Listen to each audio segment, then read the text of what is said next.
Hello and welcome to all our viewers. My name is Abhishek and I'm a speech language pathologist working at PlayStreet India.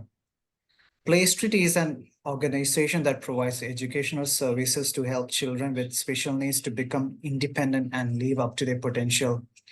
We offer parent empowerment programs and integrated schooling programs and a variety of clinical services. In recognition of Autism Awareness and Acceptance Month, our focus is firmly set on the profound significance of dyspraxia. We aim for this series to shed light on the complexities of dyspraxia, address the specific hurdles people with dyspraxia face, and raise awareness about its importance within the neurodiversity movement. Today, we are on the seventh talk of our series under the segment which focuses on visible effect of dyspraxia. The topic for today is impact of dyspraxia on speech and language skills. And we are honored to have Ms. Nellie Torres with us to share her valuable thoughts and information on the same. Ms. Nellie Torres is an experienced speech language pathologist based in San Juan, Puerto Rico, boasting over 4 decades of expertise with a master's degree from the University of Puerto Rico. She specializes in childhood apraxia of speech, motor disorders, and autism. Nellie is an esteemed member of the American Speech and Hearing Association, ASHA, and has presented her research at national and international conferences. As a clinical director and founder of multiple clinics and programs, she has pioneered innovative approaches to therapy. Nellie's dedication to advancing the field and her commitment to providing quality care have earned her great recognition. Ms. Nellie, we are very grateful to have you, that you have taken time out of your schedule to share your knowledge. Would you like to share any thoughts to our viewers before we get started? Just is a privilege for me. And I'm just very grateful that you invited me to be part of this so great opportunity and so great summit about autism and dyspraxia. I just feel honored to be here. Thank you so much for joining, ma'am. So let's get right into the questions, right?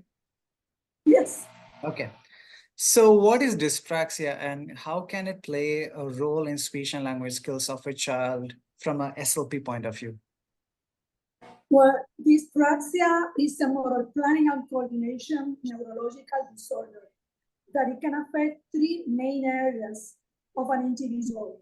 One of them are the motor skills, gross and fine, the oral motor skills like blowing or eating, and the speech. Speech will be causing childhood apraxia of speech. And of course, if you have a speech create difficulties to create sentences that can be intelligible, that can be understandable for everybody, then your language will be affected also. So really, when you put those 3 things together, it affects really most of the areas of an individual. Okay, so speech gets impacted into language. Yes, because of, for example, let's put it in an example. Childhood apraxia of speech cause a problem about putting the sounds together to create words, phrases, and sentences. The child can maybe repeat the sounds in syllables, but when they are going to put them together in a sentence or in a phrase or a word, they have problem with the sounds because in the motor planning, putting them together, the sequence of the sounds. And then if I have that problem, maybe I can say house. But when I'm going to say my house, or I like my house, I'm going to say maybe, oh, my house. I can say house perfect, but in a sentence, it's very hard because the more sounds that I have to put together is more moral planning, verbal, that I have to use, and that is my problem. So then the language, the message is going to be affected. I cannot put a sentence that can be understandable for everybody, comprehended for everybody, because the sounds are hard for me to put all of them together in a sequence.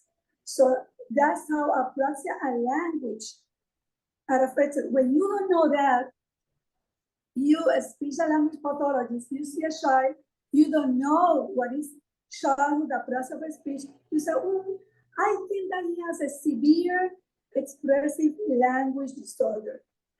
And then about receptive language is not so bad. He has difficulties, but it's not as bad as expressive.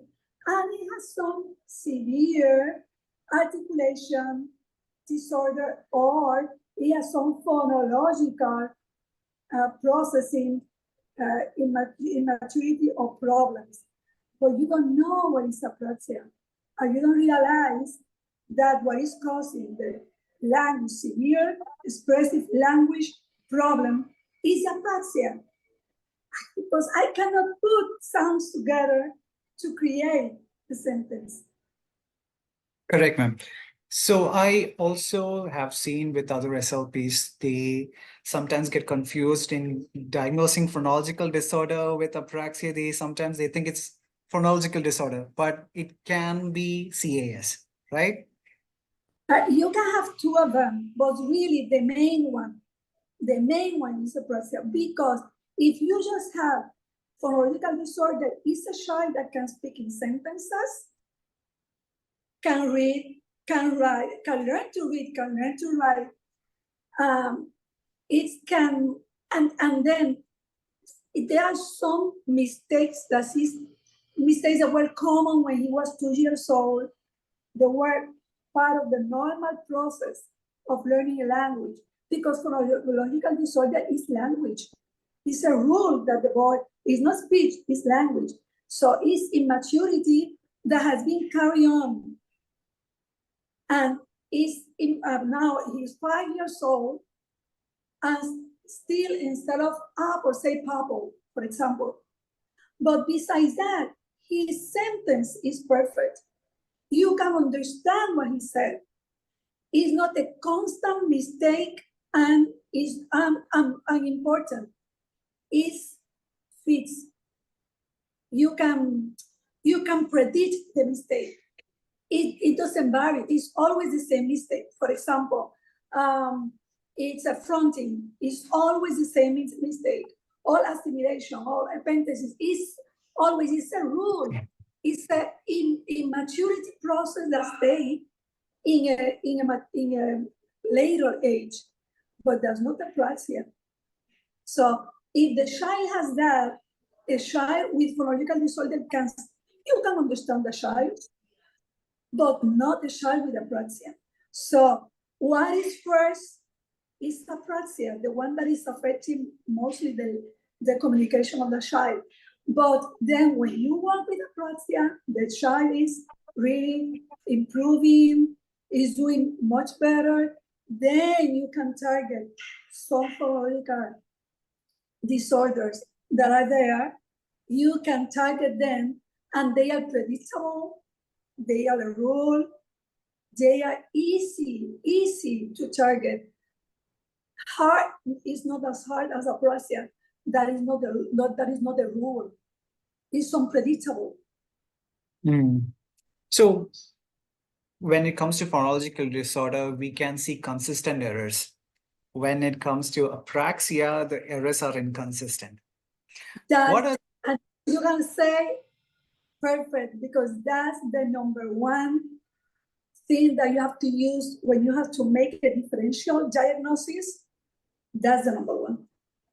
Apart from that, what are the other common signs that you have seen with children with apraxia? First, that inconsistency in errors. Okay. Because they are going to depend on how long. I mean, the longer the utterance, the longer the verbalization, the more complex of what he's going to say is going to demand more verbal motor planning. So he's going to make more mistakes. For example, he can say maybe boat But then when you say, okay, can you say now my boat? You're going to say my boat or my boat. If he can pronounce the T at the end, because that final consonant is hard. So if it's just maybe one word, 2 syllables, less mistakes. Three words, 3 syllables, more mistakes, and the same sound. Sometimes I do assessment with children that they have 90% of all the Spanish sounds. That's a lot, 90%, but you cannot understand when they talk. Because the problem is putting them together. And of course, when I made the first, the assessment in the beginning, syllables, pretty good. Words with 2 syllables, simples. Nothing, no final consonants. In Spanish, we don't have too many final consonants, praise the Lord for that. Because final consonants for apraxia are hard. But when you do that assessment, it's pretty good for that. But then, when you go to 3 syllables, 4 syllables, a phrase, a sentence, the same sounds that child has produced in perfect in syllables, now they change, but not with the same sound always.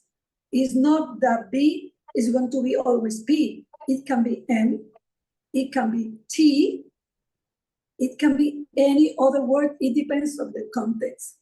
So the inconsistency of errors and the variation of the mistakes depending on how complex and long is the verbalization, just apraxia. And when I explain that to the parents, because when I discuss the assessment, I always give like a crash course of apraxia to the parents so they can understand why the child was misdiagnosed in the beginning 3 years ago or 4 years ago, and so much time was lost, and now he's at school having a lot of problems. Why was the problem? Why apraxia? Why?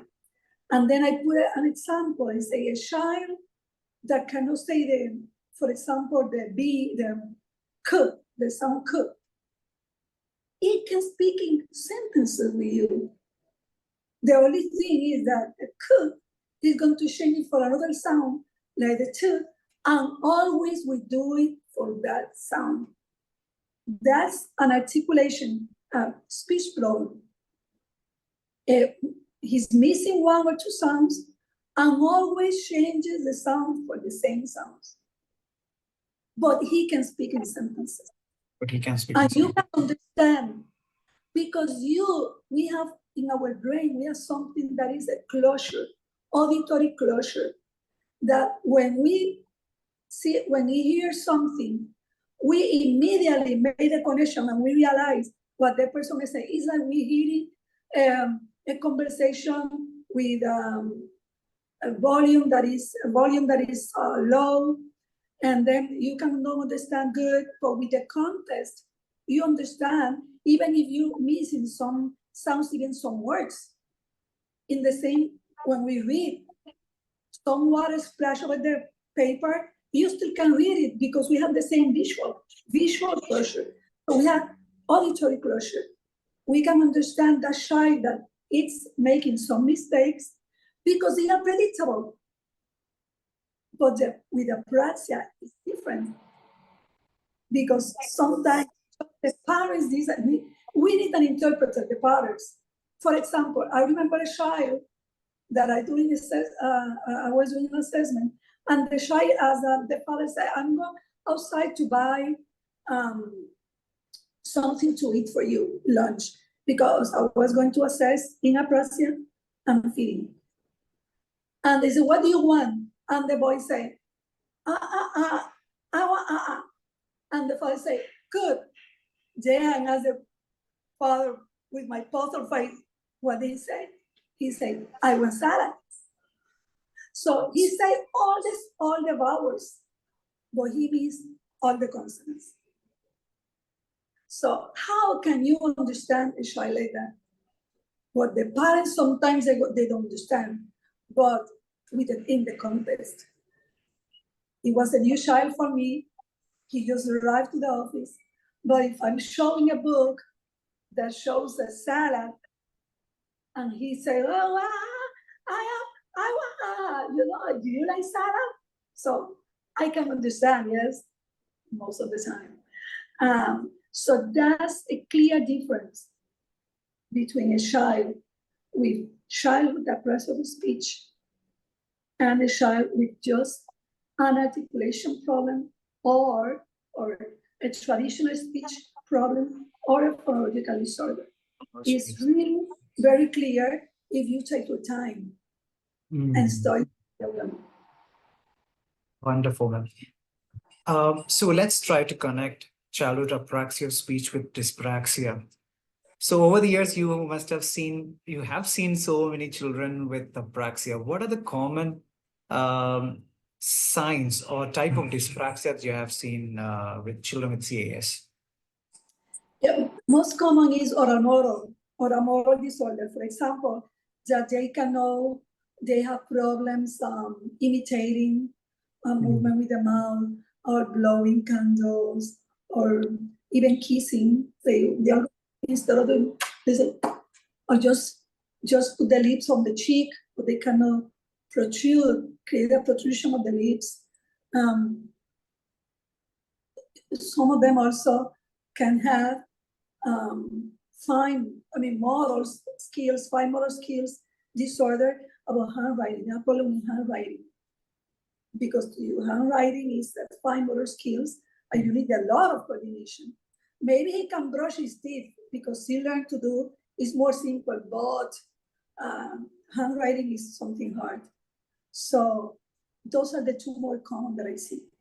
Okay. But not all the disorder. So this is something like we all SLPs should also look out for, right, ma'am? Yes, I mean, when I do the assessment of apraxia, mostly if it's a child that is about 5 years old and he can speak because he has been taking traditional therapy for phonological disorders or traditional speech therapy for 4 years, but still you can see some indicators easy of, very visible. Is that the right word to say? They are very obvious now of apraxia. So when you have that child, you always ask the parents, did he babble or not? Because how was the bubble? The bubble was with real consonants and vowels, or mostly like coming from not clear. And they say, well, it was like that, not clear. Like from here, it was not really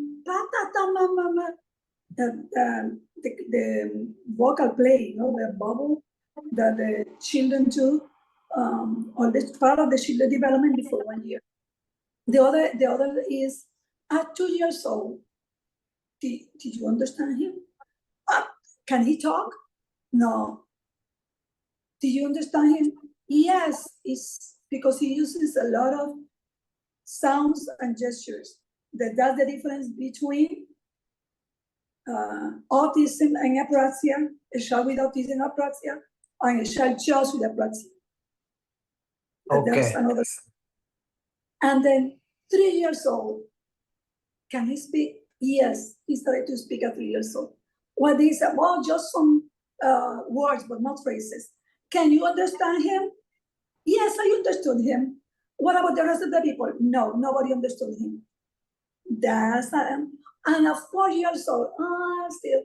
And when they started to talk more, just right now, this year, he started to use now sentences, and the people are starting to understand him more. So that's the background of the speech is clear. So contrary to a child that doesn't have apraxia, and just right because he can say the R sound for rabbit, and he's 6 years old. That can have all the things goes through the normal developmental stages and just miss one sound.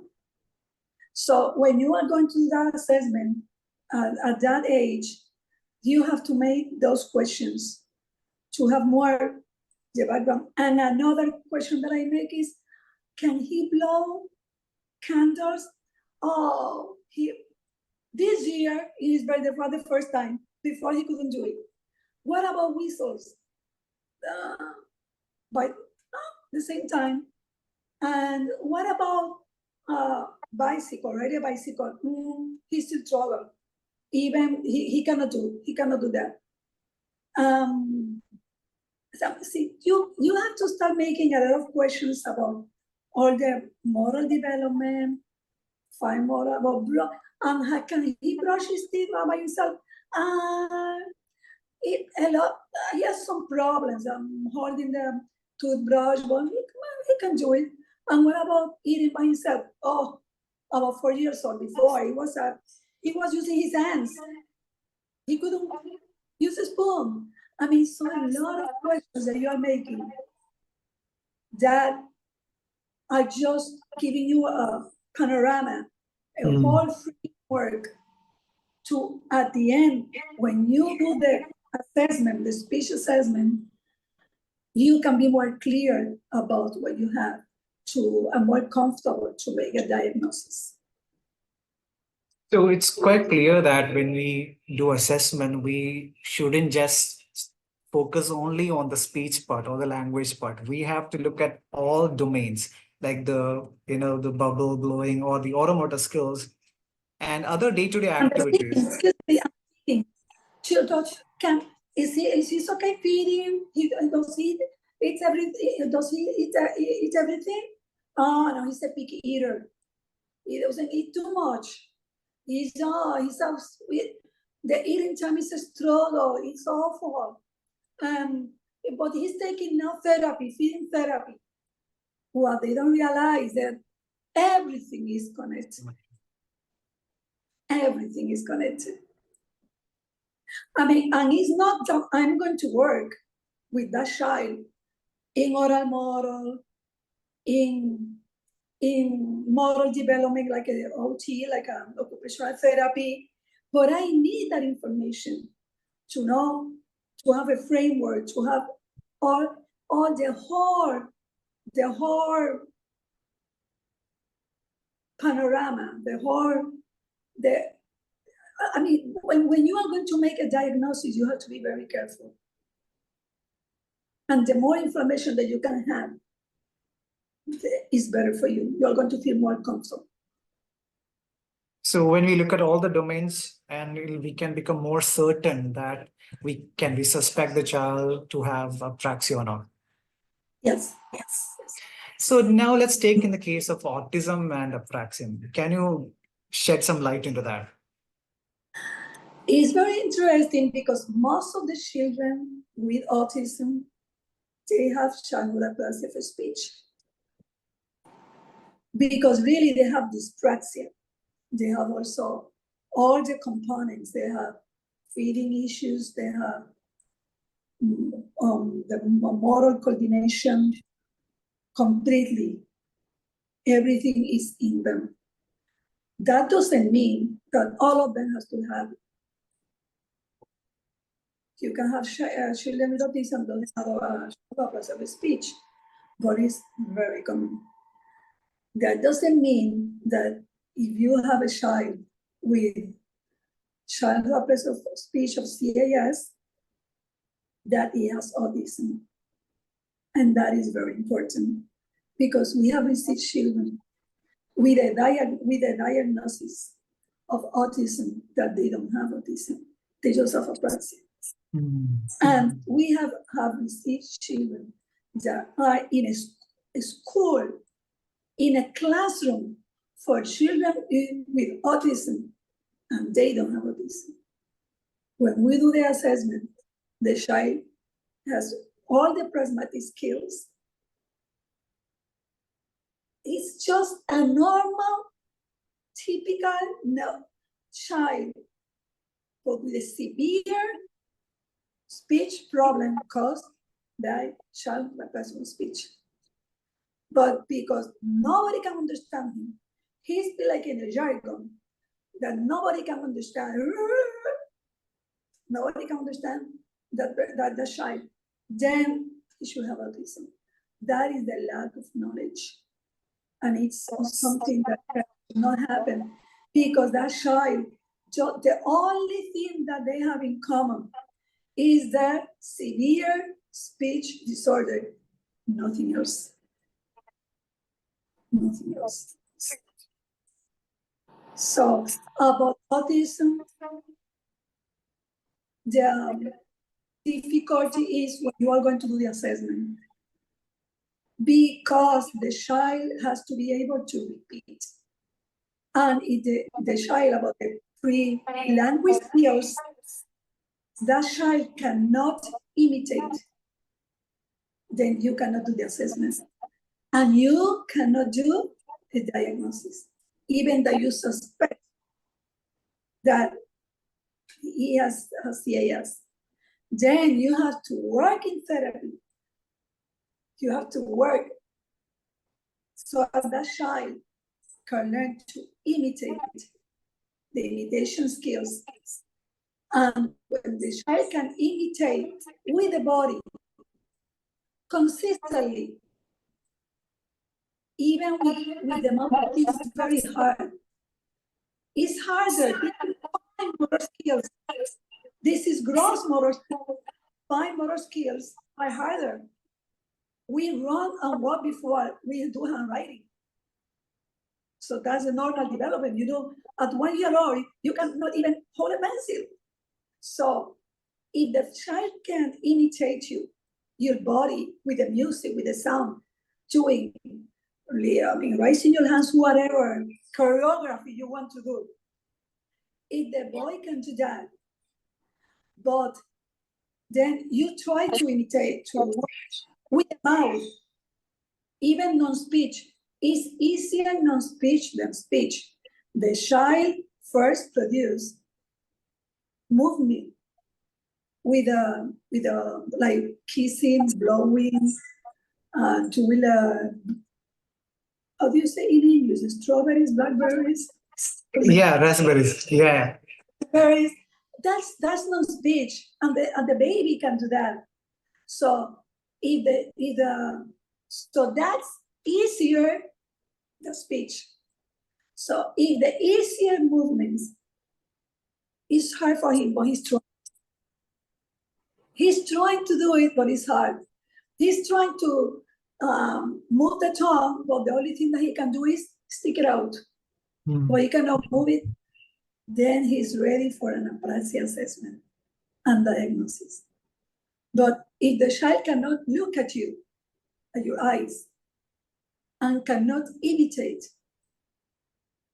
it's hard to do an apraxia assessment. Then, if you do the assessment and you do the diagnosis, but you realize that the child doesn't have communicative intent, you should not work with apraxia. Because for what? The child is going to learn a lot of words, but he's not going to use them because he doesn't communicate. So what do you have to do first? Work with communicative intent. That is the child using gestures to communicate, sounds to communicate, showing attention. That he look at you and look at the object that he wants. That's communicative intent. It's actually to communicate with you. When the child can do that and can imitate, he is ready for the apraxia therapy. Yes. So I when you tried- work, go ahead. No, I'm talking about the child with autism. With autism. Yes. So when you work with a child, we need to start from the gross motor level. Like, can they imitate the basic oromotor movement, like, kissing? Can they stick out the tongue? So those are the basic gross motor movement. And then comes the more finer movement, which is the speech part. So we in my sessions also, we see a lot of children who face difficulties even with the basic gross motor imitation skills. So most of the children who comes to my sessions are on the severe side. So that's how even I basically work. I'll try to make them do the basic gross motor movement. And also I work with the OT and the PT also. They also work on the dyspraxia part, the coordination and the other movements. So sometimes I've seen that even for the basic gross motor movement itself take a lot of time for them to learn how to imitate. So but one major part in convincing is that convincing the parents. So how do you convince the parents, ma'am, throughout this process? Okay, let me say one thing before. We don't need the child to imitate perfect movements. We are not working that I did this and the child still do this. He's imitating. What we are working is with imitation. I'm doing with my mouth this, and the boy doing. He's imitating. He's trying to imitate. What we need to develop is the imitation skills. He's not going to imitate correctly because he has dyspraxia, but he's trying to do it. Is the intention. But most of the children, a big group, mostly when autism is more severe, they don't have imitation skills. They don't have the skills to imitate, nothing. Not because of dyspraxia, no. I mean, they can have dyspraxia, but it's the pre-linguistic skill that we have. We have all the special language pathologies, all of them. The Attention, joint attention skills. Imitating attention, like visual attention, about the playing with the purpose, about knowing the things, those things still exist, even that they cannot see them. Yes, those are the linguistic skills that the boy has to develop before they can start communicating with language. So I'm not talking about the movement. I'm talking about the intention that the child is trying to imitate.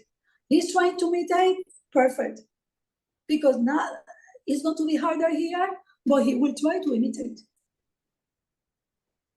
That's what I want to imitate.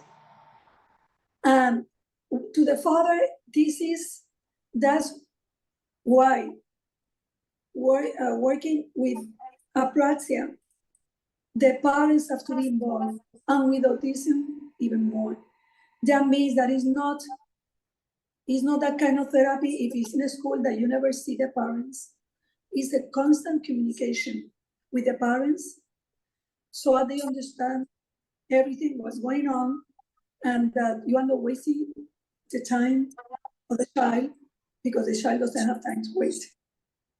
So that you really know what you are doing and convince them. And when you know what you are doing and you communicate with them, they will agree with you. They will agree with us.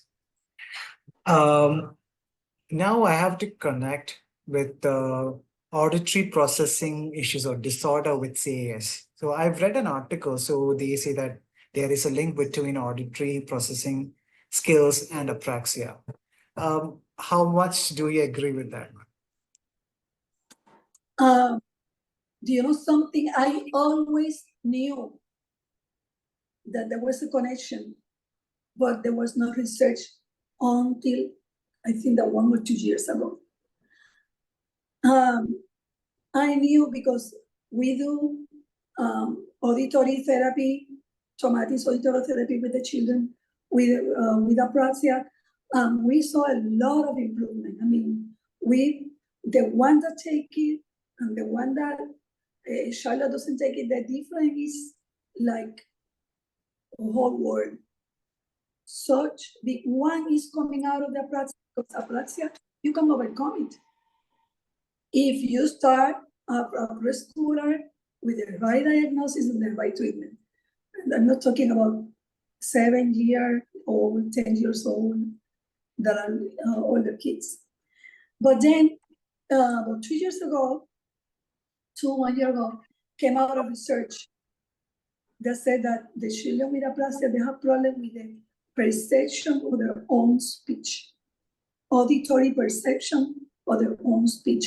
And that makes sense because I remember that I was a child. For example, I remember that I saw a child from Colombia. And then they visit Puerto Rico to go with us. And he has a bottle of Gatorade. It's a commercial. in the hand, it's a drink.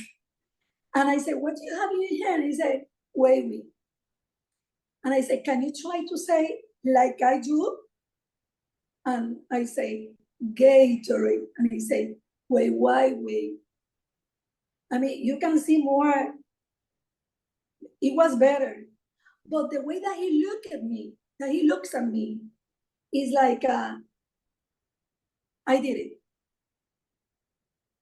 And I said, okay, let's do it now even slower. Do it the same. Yes. He said, Gatorade. And I say, Gatorade. Wow. That was better. And he was like, I did it. But for him, he did the same. He said the same that I said. And he didn't say the same. It was better. But he said, Gatorade. Gatorade. Bien. Good. Then, in that moment, I say, he believes that he's saying the same that I said, but he's not. And since that, when I train speech and language pathologists, I always say, they're going to believe that he said the same that you said. That's what now, one of the things that lately, because the Syracuse University research is that they are using this kind of feedback that is knowledge of results, knowledge of performance. For example, that you say, you did better, but still you didn't put your lips together the same that I did. Can you try again? I mean, is that you made, is that knowledge of performance.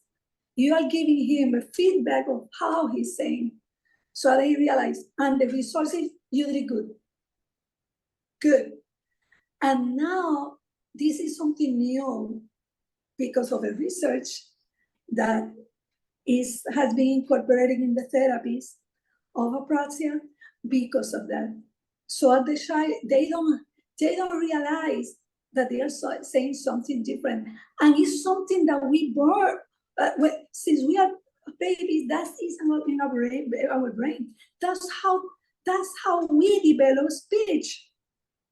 We develop speech because we have this loop, this feedback of the brain Constant feedback. And the mouth. And that is not working if apraxia. So if it's one of the things that interesting about apraxia, but there is no research about that. And you know that to make a research it costs a lot of money. But I would like somebody to make it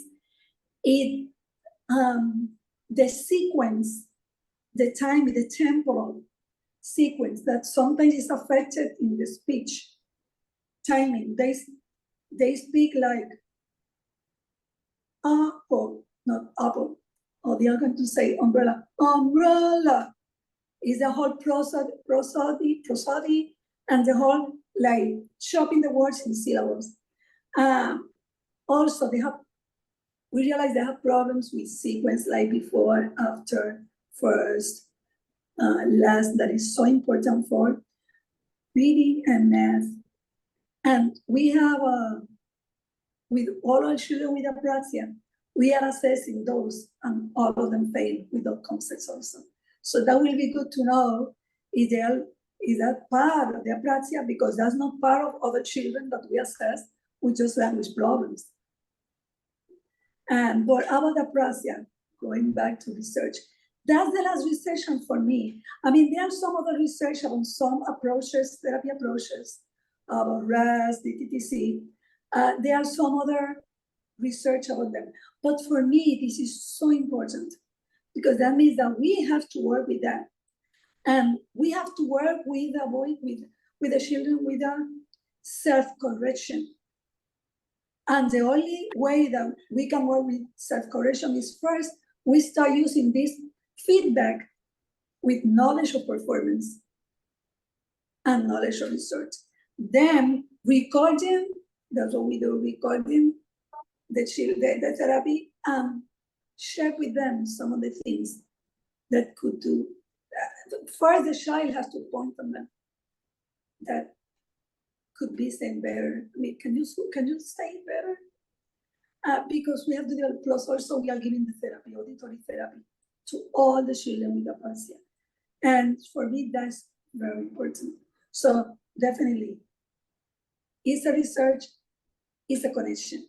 The children with apraxia has central auditory problem, and it can go for more like that. Because in spite that we can say in the assessment, language assessment, the expressive language is severe. We cannot say receptive. We never say, oh, receptive is over its age, or it's perfect. No, it's maybe receptive is, expressive is 3 years under, receptive 1 year under. Still there is a problem. And how do you know? The parents say, well, we still struggling with instructions. I have to give the instructions. In the school, the teacher said, after I get the instruction, I have to go to him because he's low. You have to give the instruction. Complex instructions are hard for him. He has to be more divided in the steps. You cannot say, take the pen, crayon, and color all the animals that live in the farm, because he's lost. He doesn't know how to do. He's look for the crayons.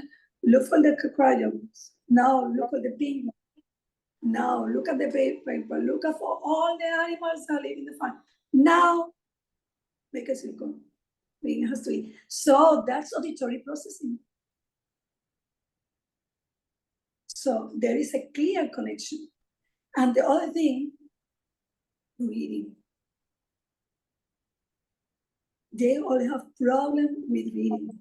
And why they have problem with reading? They have problem with one of the most important things to them, to domain reading, that is phonological conscience. Or rhyme, to the phoneme synthesis, phoneme division, syllable deletion, words that rhyme or don't rhyme, first sound of the word, last sound of the word. That's the phonological awareness.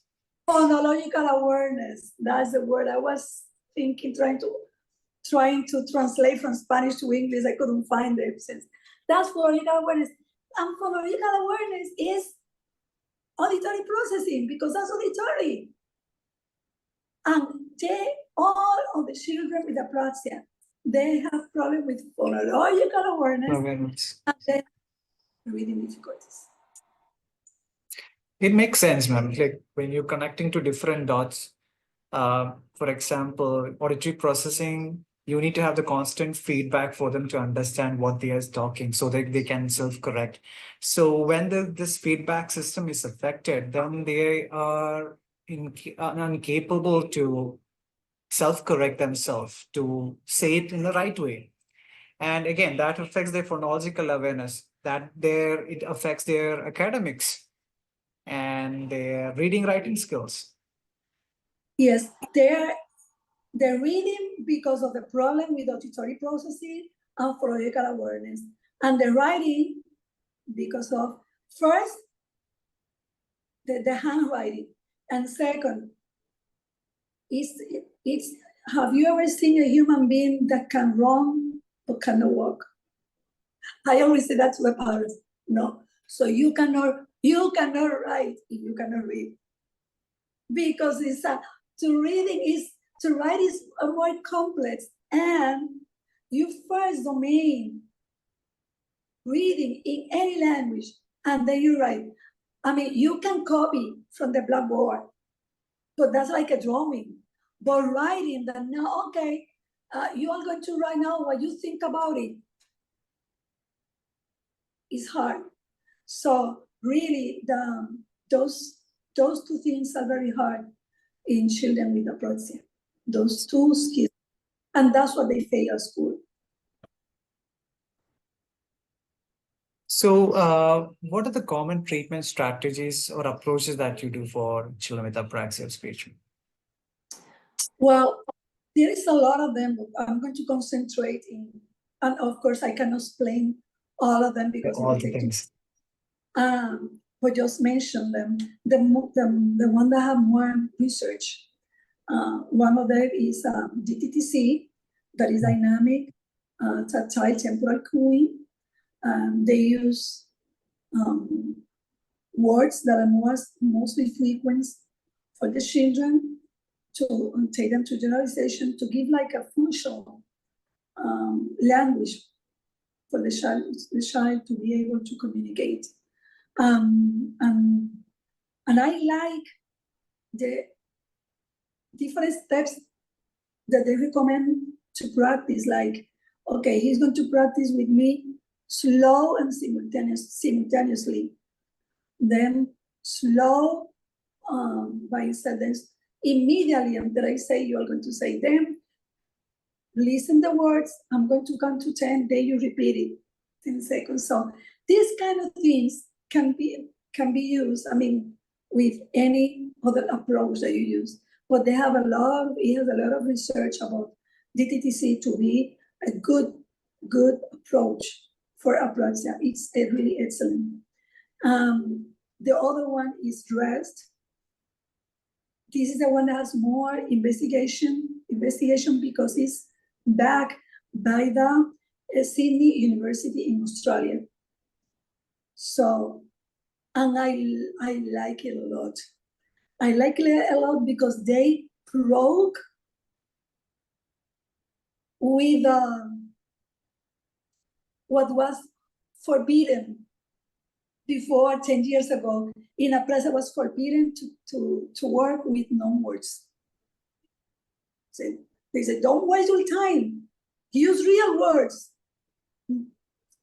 No, don't work with non-words. And then I just stay quiet because I use non-words.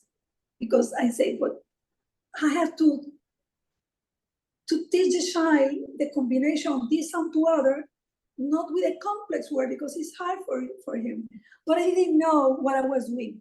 I mean, for me, it was working, but I didn't have the research that even explained to me if I was doing. I just saw the result was good.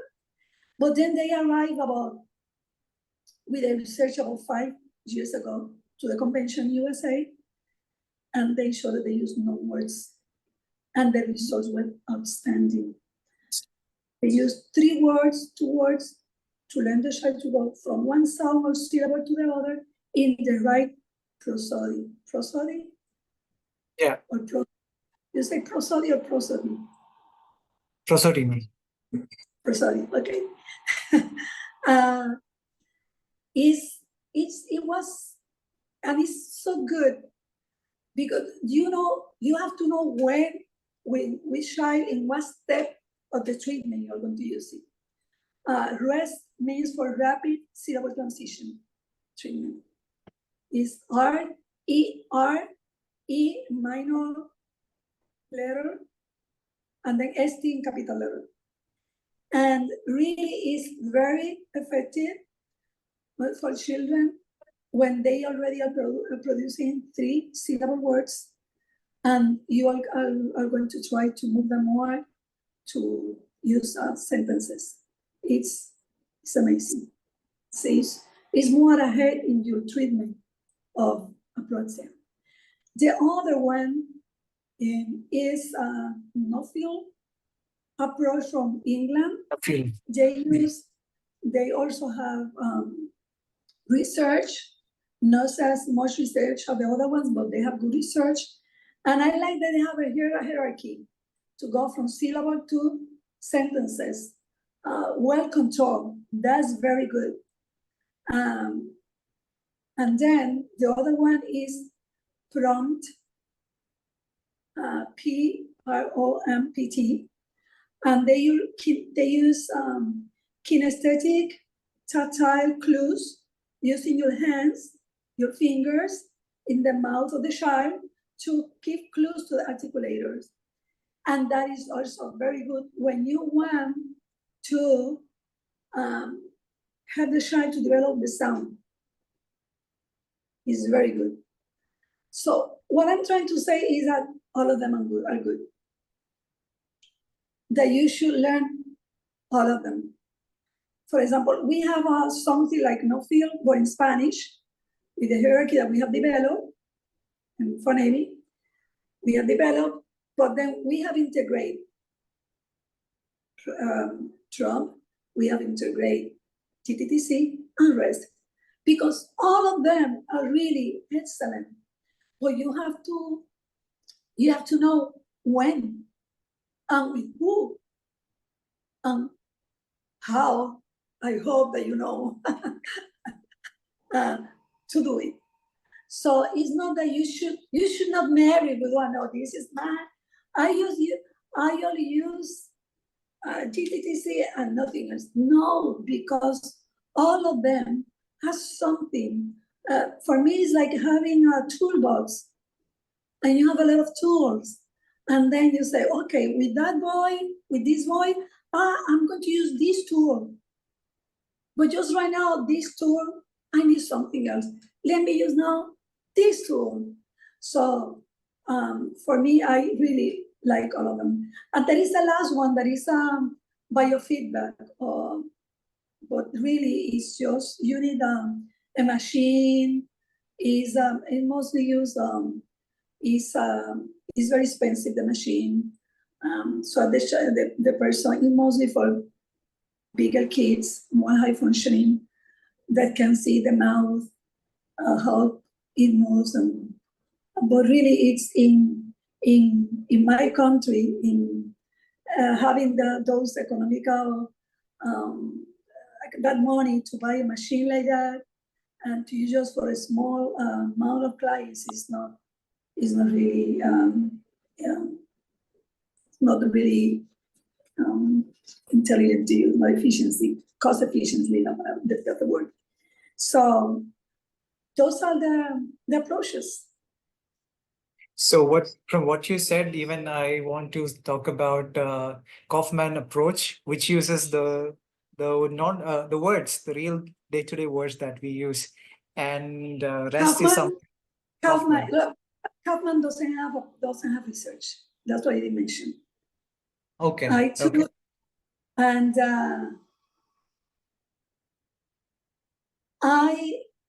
I took the training, Carmen. My only, and some people can believe that is an amazing, and it's really good. I don't use it too much because I'm working with a child to learn to use, to say a word that I know because I worked with the phonemes that he can repeat. And I'm going to be saying, right, correct, excellent. beautiful, good.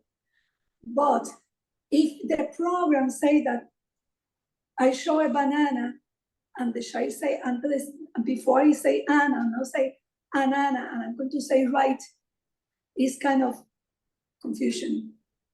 And that's for me is my, respectfully, for me, maybe for you is another case, but for me, that creates for the kind of clients or children that we tried, it was kind of confusion. Mm. I mean, say right something that then I'm going to be correct to try to say better. No, we work with, in our system, because we have developed a program, we work with the phonemes that the child already has. And we had the child to put them together in words. First syllables, or even 2 syllables with 3 sounds, or 2 syllables with 4 sounds, simple. And then with 1 phrase, and then with 1 sentence, so I'm bringing them. And that is good from Kaufman, that goes from until language. So we go until language also. But we don't teach a word that we know, even if it's common, that we know that is impossible for the child to say. And then we are going to be saying, good, because he's saying it better. That's not the way. We try to use, if he cannot say, we try to work with those sounds, like his name, so that he can say it better. And he can put them together. Understood, ma'am. But you don't have to agree with me. So I understand that because you have tried all kinds of approaches, and these are good feedbacks that you are providing. And it's important for me as an SLP to understand and learn from you, to understand which are the good approaches that I can try, or what all of things that I can combine and work for the best for the child. Yes, it's so important. I mean, I've been working with apraxia for more than 25 years, so Exactly. I have tried them all, and I have seen, I can tell in all of them the good and the bad, because but about the one that I researched with them, even, for example, I can say to you, what DTTC is excellent, but they just work with real words. And REST is excellent. They use no words. But the 2 of them are good. But you have to know when are you going to use them. Exactly, ma'am. So we are coming to the end of this interview, ma'am. And before we wind up, I have last question. This is something for all the professionals, especially for the SLPs who are going to view this. And what are the do's and don'ts that you would like to share with your fellow SLPs, ma'am? I was waiting for that question. One, if you have a child with oral motor difficulties, and apraxia don't work with oral motor difficulties, don't put the child to blow whistles, to blow bubbles. Work with speech. No oral motor. Oral motor is, what is oral motor? What do you need oral motor to speak? But if you don't have the sound, if you don't have the speech, then you are not doing nothing. You can work with oral motor if you are working with dysphagia or feeding problems, and the child, he has some oral motor issues. But about speech, you have to work with speech. The only oral motor the only 2 things that oral motor that I work with children with apraxia is sensitivity. If they have hypersensitivity, that you cannot touch the mouth, then, and you're going to use some tactile in the mouth, and the child is, you cannot touch the mouth, then I have to work with that. That's the only thing. Because I need to go in the mouth to use prompts if I need it. And the other thing is jaw stability of the jaw. Just for some sounds like the R sound, but that's ahead. That's at the end of the therapy, because those are the sounds that you develop at the end that are not so. I mean, you have to deal with the vowels and other consonants that are easier. But, and then you don't take the therapy. Is that we have that problems in my country that the children, the mother say, he's taking apraxia. What are they doing in apraxia? Oh, they're giving some massage, blowing bubbles, and what? And that's all. So that's not apraxia. Apraxia has to be speech. So oral motor therapy, or first, the oral motor difficulties don't cause apraxia. Apraxia is something in the brain, is neurological. He has two things, but one thing doesn't cause the other. They are not related necessarily. And oral motor doesn't cause apraxia. So while you work oral motor, taking half of the therapy, and blowing bubbles, if the child has apraxia, you have to work with speech. So that's the biggest don't. Then about what can we do is, if you have a child that has a severe apraxia of speech, and the child is about 4 years old, you should look for assistant technology, some communicator. The child needs to communicate.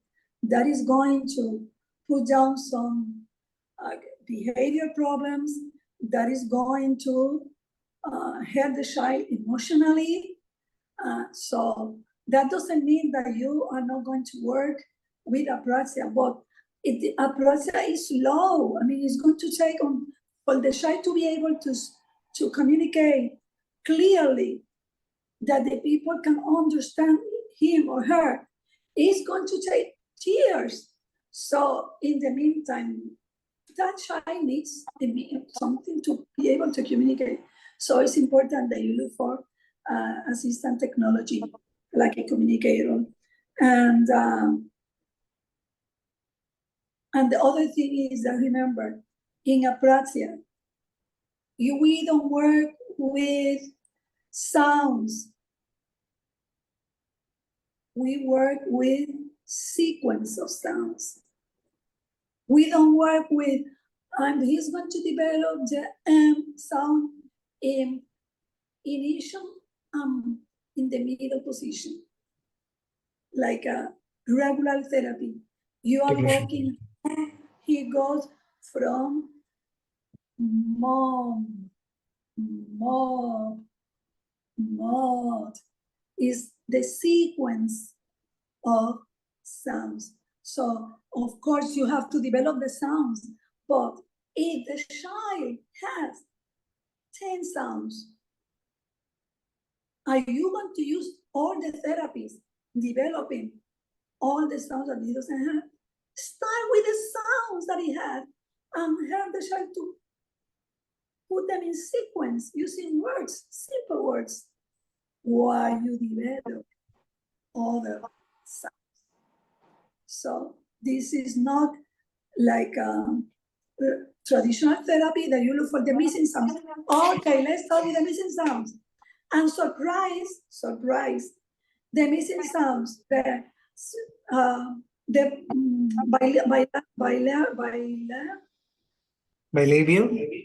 bilabial, that is autograph, bilabial sounds are the first one that they pronounce. Surprise, in apraxia, maybe they can say ch, and they cannot say b. They don't follow the normal development of sounds. For example, I remember a child that he cannot say the b, but he can say the r in Spanish, that is Carro is a double R strong. He can say that. He can say, he couldn't say the blue. So you have, and then if you have the list of sounds, okay, let's go. Let's start. And the child already had 10 sounds, but he cannot put them together in words that can be intelligible. So start with that. So you have to be wise in that therapy, how you are going to divide in working with the praxis, the verbal praxis, and then working with the sound. And working with the sound, not necessarily in the normal development. Is that I checked that one in the assessment, once in a context trying to say T, he said ch. He said once, trying to say another sound, but that I'm going to try with that sound. That's one tip. Okay. So I really appreciate the tips that you provided. We in our center also, we support that if a child has apraxia, suspected to be having apraxia of speech, so we also introduce AAC or assistive device so that the child can at least communicate the child's need or what the child feels to the parents, because that would avoid or that would reduce the stress for the parents and also for the child, because we have seen that when they don't have a device or when they don't have a means for them to communicate, we found they have a lot of behavioral issues or something, like they show tantrums because they don't know how to say what they feel or what they want. So Yes. we Can I interrupt for something? yeah. Parenthesis, I forgot to mention about autism. With autism, we use PECs. Because to go through an assessment with a specialist in assistive communication and then to wait for the government, the Department of Education to pay is because they're very, very expensive. It takes a lot of time. So we use PECs with autism to develop the communicative intent. Okay. Is cheap. PECs is a visual chain communication system. It's something that the child exchange with you, gives you a card, and then you give the object and you say the word. He give you a picture of the ball and you say ball, and then he's matching that with the word. But most important, he discovered what communication is. I have to do something to receive what I want. That's what language is. We talk so we can communicate our needs, our desires, or our feelings, our emotions. And then we use that with children with autism. And then when the child is very advanced, impacts, then we start the apraxia therapy. Because the child is already communicating with a system that is cheap and that is easy for the parents to use it. We train to use at home also. That's something for autism. Wonderful, ma'am. So in India, we don't have a public system where we can approach the government to get assistance to buy a device. So most of us and the children who come to our center, so the parents, they buy the device out of their pocket. So they buy the device and yeah, it's expensive. So sometimes it takes time for them to get the device, and people who can afford, they buy it like within 1 or 2 days, and they will install the software and they bring the device for the session. Not all people can afford it. So in that case, we also use specs or something like a low tech device, like we use pictures or communication board in meantime when they can get a device. So, and also in our sessions or in our class, SPED class, and OT or PD sessions, we use the AC device so that the child can communicate to the therapist, and same from the therapist to the children. So we do that in our center. And so, yeah, thank you so much for all the insight that you have shared with us today. This is incredible. I've learned a lot from you. And also, I believe that from for other viewers also, like, all the insights and the knowledge you have shared. It's just amazing, man. And to our viewers, we hope you found this interview very insightful. And if you have any questions or would like to share any thoughts, feel free to connect with us. And also at PlayStreet, we offer a special program called a Dyspraxia program, which encompasses intensive occupational therapy, speech therapy, physical therapy, and we have a beat and co-regulation program. If you feel that your child has dyspraxia, please be free to contact us for further details regarding the program. So, Miss Nellie, thank you so much for being part of this conversation. It was incredible to listen to you throughout this entire 1 hour. Thank you again. Thank you so much, ma'am. Thank you, really. Thank you for giving us this opportunity to orientate, to share. And as I told you before, I'm still learning, and I will continue learning, because this is something that every day a child just challenge you to continue learning more. So it has been really an honor for me, and I'm grateful for this opportunity. Thank you so much, ma'am. So thank you so much. Have a great day, ma'am. Bye-bye. Thank you. Bye.